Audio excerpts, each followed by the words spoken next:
Podes itu apa Pak ya? Semua level administrasi di Indonesia kita Kalau untuk responden dan petugasnya siapa-siapa saja Pak? Bagaimana cara-cara untuk menjaga kualitas dari pendataan potensi desa ini Pak?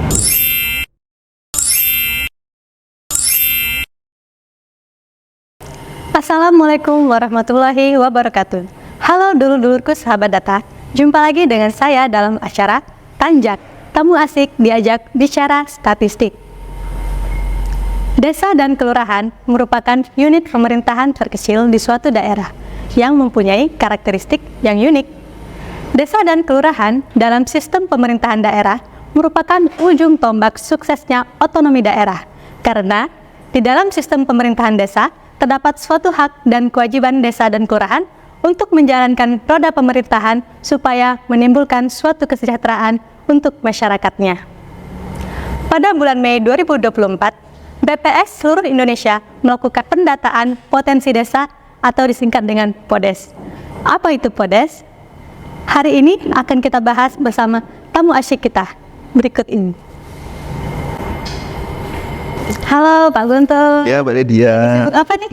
Biasa kita lihat monitoring PODES karena hari ini gitu. Ganggu nggak nih? Enggak, ada yang bisa dibantu. Kalau mau ngobrol-ngobrol tentang PODES boleh? Supaya dulur-dulur kita lebih paham nih apa itu PODES. Boleh, siap. Boleh. Sebelum kita bincang-bincang nih Pak, boleh Bapak memperkenalkan diri kepada dulur-dulur kita? Boleh, boleh. Nama saya Guntur Teguh Iman, saya penanggung jawab PODES 2024 di Kabupaten Ogan Ilir, Mbak Lydia. Oke. PODES itu apa Pak ya? PODES itu adalah pendataan lengkap kewilayahan satu-satunya yang dilakukan oleh BPS. Jadi dia bisa menggambarkan potensi suatu wilayah dari tingkat desa, kecamatan, sampai kabupaten kota. Seperti itu. Sampai kabupaten kota. Betul sekali. Kirain sampai desa aja Pak, enggak ternyata ya, Iya, sampai betul. level kabupaten kota. Betul. Kalau cakupannya itu Pak, gimana? Cakupan pendataannya? Oh, cakupan pendataannya itu PODES itu ada 3. Semua level administrasi di Indonesia kita data, dari mulai level desa, level kecamatan, sama dengan kabupaten kota juga. Kalau waktu pelaksanaan pendataan PODES ini Pak, dari kapan sampai kapan Pak ya?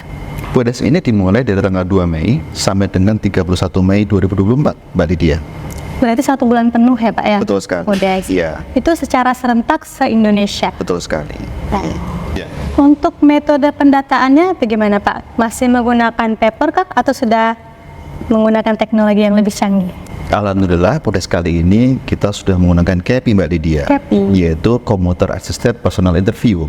Artinya kita memakai aplikasi FASI, yaitu yang di situ ada 4 kuesioner. Pertama kuesioner PODES desa, ada juga kuesioner PODES kecamatan, kuesioner PODES kabupaten kota, dan satu lagi kuesioner PODES 2T. Tapi untuk KAI sendiri hanya 3 kuesioner gitu, hanya PODES desa, kecamatan, dan kabupaten kota, seperti itu. Jadi dari level pendatanya maupun pemeriksanya sama-sama menggunakan aplikasi FASI itu ya Betul Pak? sekali, Mbak Lydia. Ya. Oh, kalau untuk responden dan petugasnya siapa-siapa saja Pak? Untuk PODES 2024 ini respondennya ada 3, Mbak Lydia, di sini. Pertama di PODES desa itu yang pasti ada aparat desa atau kelurahan, dan juga kita menggunakan penelusuran dokumen di desa atau kelurahan. Yang kedua, untuk PODES kecamatan, artinya kita meminta bantuan kepada aparat kecamatan di situ, atau OPTD atau OPT yang ada di situ. Yang terakhir ada PODES kabupaten kota. Pertama yang kita minta keterangan adalah sekretaris daerah dan juga OPD terkait seperti dinas perindustrian, dinas perdagangan, dinas sosial, dan lain-lain. Sedangkan petugasnya kita juga meminta bantuan mitra-mitra terbaik kita untuk PODES kali ini, untuk sebagai BCL desa, dan PML-nya kita menggunakan bantuan dari teman-teman organ di BPS, seperti itu Mbak Lydia. Teman-teman pegawai BPS Ogan Ilir yang menjadi pemeriksanya. Betul sekali ya. Oke. Kalau untuk manfaat dari pendataan potensi desa ini kira-kira apa Pak ya? Manfaat yang secara rinci kira-kira apa Pak? Ada banyak manfaatnya Mbak Lydia. Beberapa di antaranya kita dapat mengetahui potensi suatu wilayah dari tingkat desa, kecamatan, sampai dengan kabupaten kota. Kemudian kita juga dapat mengetahui indeks kesulitan geografis dan indeks desa di situ, dan juga dapat mengetahui updating master file desa seperti itu Mbak Lydia. Wah, begitu banyak manfaat dari pendataan potensi desa ini ya Pak. Ya. Untuk itu, dengan banyaknya manfaat dari pendataan ini, harusnya kualitasnya pun perlu dijaga ya Pak. Betul sekali Mbak Lydia. Kira-kira bagaimana cara-cara untuk menjaga kualitas dari pendataan potensi desa ini Pak? Ya Mbak Lydia, saya setuju sekali. Beberapa langkah yang saya lakukan bersama teman-teman di sini, pertama yaitu persiapan pendataan ya. Jadi kita sudah menyiapkan pre-pendataan Dimulai dari persiapan pun sudah dijaga kualitasnya. Ya, betul ya. Petugas dan organik sama-sama mengawal pre-pendataan sampai dengan di kepala desa. Selanjutnya kita melakukan pengecekan dokumen tentunya, dan anomali yang muncul harus segera diselesaikan di situ. Dan tidak kalah pentingnya, kita juga melakukan kunjungan ulang ke lapangan, memastikan bahwa data yang kita ambil itu sesuai dengan kondisi di lapangan. Seperti itu Mbak Lydia. Oke. Terakhir nih Pak Guntur, selaku Ketua Tim Pendataan Potensi Desa, itu harapannya apa Pak? Silakan disampaikan kepada sahabat data kita. Baik Mbak Lydia, bahwa Podes ini adalah data yang senantiasa ditunggu dan menjadi rujukan banyak-banyak instansi. Oleh karena itu, data yang dihasilkan pun harus akurat dan berkualitas agar bermanfaat bagi pembangunan di negeri ini. Itu Mbak Lydia. Baik, terima kasih Pak atas bincang-bincang Sama-sama. statistik kita hari ini. Kalau ada kerjaan lagi silakan Siap. lanjutkan. Terima kasih, sama-sama. Ya. Nah, gimana dulur-dulurku? Asyik kan bincang kita hari ini? Nantikan Tanjak di episode berikutnya dengan tamu asyik yang lebih asyik lagi. Terakhir, pantun dari saya. Buah mangga siap dipetik, dijual di pasar Indralaya. Dengan saya, Lydia yang cantik. Sampai bertemu di episode selanjutnya.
Data potensi desa merupakan salah satu data yang dinantikan dan menjadi rujukan oleh banyak pihak.